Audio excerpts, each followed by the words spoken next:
Hey everybody! There was a delay on this week's recipe, so I'm bringing a fresh one to you.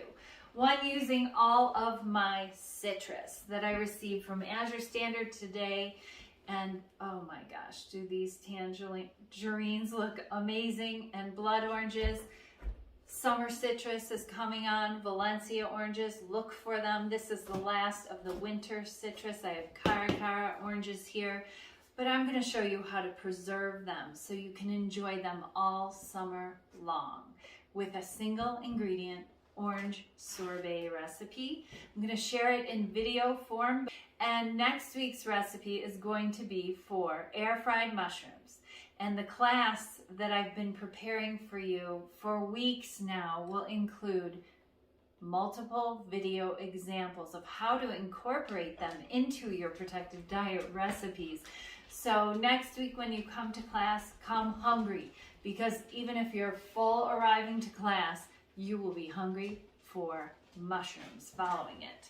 And if you hate mushrooms, check out this class, because I show you how to make them so that they're meaty and they're totally different texture than what makes us go to mushrooms. One of the delays of putting this recipe out for the air fried mushrooms was I came across some very incredible protective scientific data to share with you, and another technique that I want to incorporate into that recipe that will be very beneficial for all of us. I have been busy in the Protective Diet Test Kitchen creating recipes, staying a season ahead, and I know many of you have picked up these nacho slices to go along with our instant cheese sauce and our loaded nachos. Oh my gosh, our concession stand nachos. And I want to give you independence from having to buy them and not having to ferment them, but can them. I'm so into the canning. I have loved it this whole winter long. All my applesauce, my tomato sauces, all my ferments I've been canning. But these are pickled jalapenos. I made some escabeche too, and I canned them last night. And what I'm doing is taking this precise recipe and cutting the sodium in half and incorporating it into a recipe so you can make it yourselves at home if you want to get into canning with me.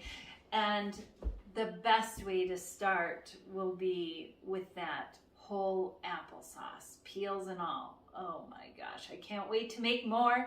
Jerry and I have just been burning through our pantry of it. And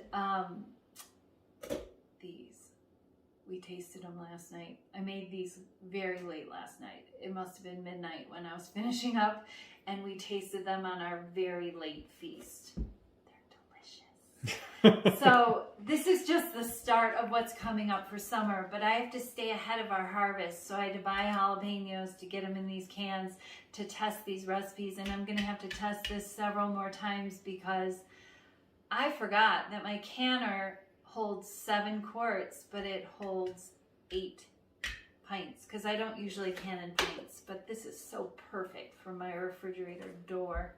Oh my gosh, I can't wait to share everything with you.